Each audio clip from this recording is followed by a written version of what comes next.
эрчим хүчний их үүсвэр өнөөдөр нийт хүчин чадал 1699 мегаватт байна. За нийт цахилгаан эрчим хүчний хэрэглээ өнөөдөр болвол одоо та бүхэн дээр харж байна. 10 сая киловатт цаг.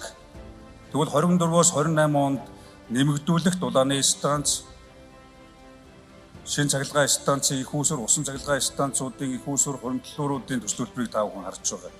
Ингээд энэ бүхнийг хэрэгжүүлснээр бид төлөвлөж байгаа эрчим хүчний шугамаач барьж байгуулад за дээрэс нь одоо шугам сүлжээнийхээ хүчин чадал аюулгүй байдлыг хангаж нөгөө талдаа аж ахуй нэгж үсгийн хэмжээнд их үүсвэрийн найдвартай бөгөөд одоо аюулгүй байдлыг хангах. Ингээдтэй тархмал их үүсвэрүүдийг бий болгоно гэж. Эрчим хүч.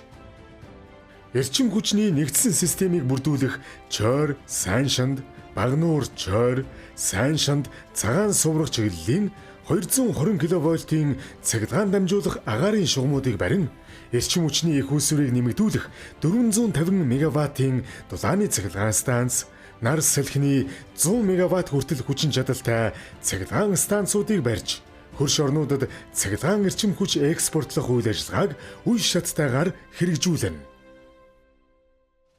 За манай говийн бүс өөрөө аж үйлдвэрийн төрөлжсөн одоо ногоон эрчим хүчний дэд бүс сэргийгдэх эрчим хүчийг одоо бий болгож улс орныхоо болон одоо бүс нутгийнхаа одоо эдийн засгийн эргэлтийг нэмэгдүүлэх гэх мэтчлэн одоо манай одоо говийн бүс нутаг бол өөрөө одоо энэ бусад одоо бүс нутагтай харьцуулаад эдийн засгийн маш том эргэлт бий болсон ийм л одоо бүс нутаг болох юм.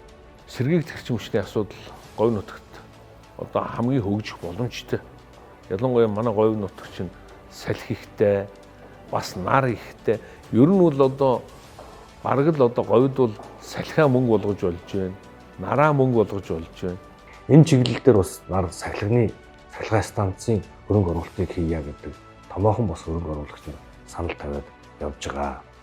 Дорногов аймагт өнгөрсөн 2016-аас 20 оны хугацаанд бас салхин парк, одоо нарны цахилгаан станц гэдэг зэрэгдэх эрчим хүчний тал дээр бас Монгол улстай шинээр бий болсон технологитой ийм одоо цахилгаан эрчим хүч үйлдвэрлэлийн парк төслүүд бол хэрэгжиж явж байна. За энэ маань бол цаашид улам өргөжөөд зэрэгдэх буюу ногоон эрчим хүчний төсөл говийн бүст бол юу гэх юм бол бид бас эрчим хүчний найдвартай их үүсвэртэй болох юмаа гэдэг ийм төлөвлөлт байгаа. За говийн бүсийн хувьд бол буюу өмнөд бүсийн хувьд бол эрчим хүчний хангамж бол тодорхой. Одоо ийшээ бол 220 кВт-ийн 2-3 зэрэгцээ шугамуд баригдаж байна.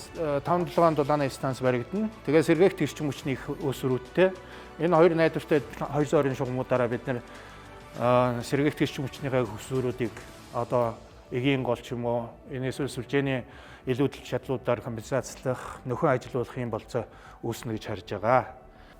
Тийм ч учраас өнөөдөр бол ингээд ИБР-ийн одоо хөнгөлөлтөө зээлээр одоо Монголын засгийн газар тодорхой хувийг гаргаад багнуур, сайн шанд гэсэн одоо өндөр хүчлийн хоёр хэллэхээтэй өндөр хүчлийн шугам ажил эхэлсэн явж байгаа шүү дээ.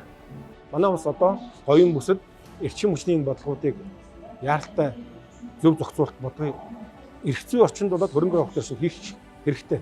За ингэснээрээ манай говийн бүс нутагт одоо ажиллаж амьдарч байгаа иргэдийн маань одоо өрхөө орлого нэмэгдэх, за ажлын байр нэмэгдэх.